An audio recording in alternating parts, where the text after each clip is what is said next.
और कांग्रेस ने जिस प्रकार 5 साल सरकार चलाया है, उनकी जिस प्रकार से नीयत और नीति रही है, उस सरकार को जाना ही था।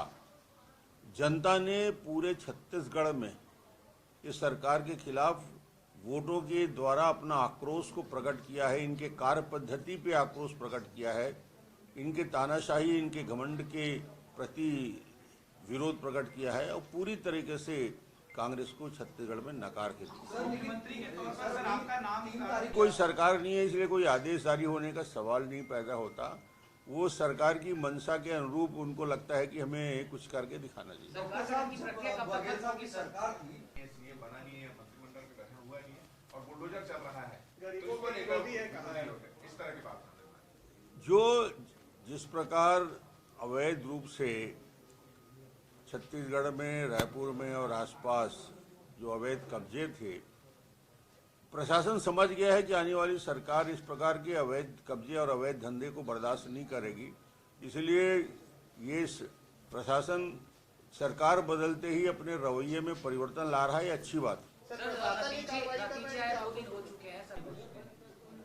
अब ये चूंकि पार्लियामेंट का सत्र चल रहा है और सारे वरिष्ठ लोगों की व्यस्तता भी है और 1-2 दिन में सबको मालूम है कि विजय के बाद विजय जुलूस और बाकी लोगों में व्यस्तता रहती है।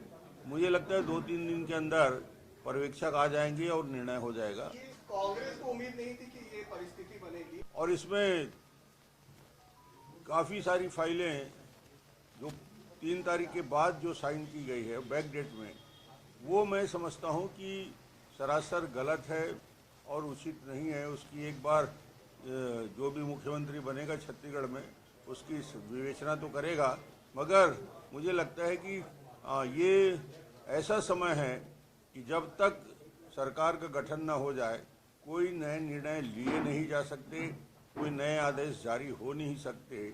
और ऐसे कार्यकाल में वो अधिकारी जो आज भी पुराने जितने भी किए हुए काम हैं उसको सही साबित करने में लगे हुए हैं, उनको मैं स्पष्ट चेतावनी दिया था कि ऐसी गड़बड़ी करना बंद अब तो करो।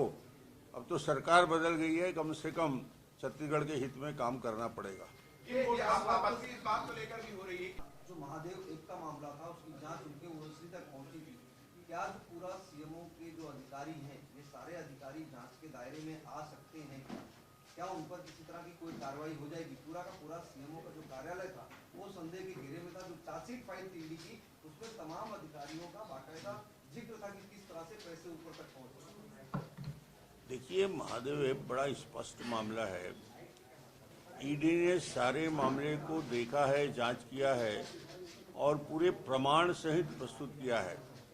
तो मुझे लगता है कि सरकार बदल गई है तो सरकार बदलने के बाद ईडी की वो प्रक्रिया या महादेव ऐप या भ्रष्टाचार के जितने मामले हैं उसमें रफ्तार आएगी, गति आएगी। सरकार का भी इस पूरे मामले में जितने तेजी के साथ इसका निराकरण हो सके करने का नई सरकार प्रयास करेगा।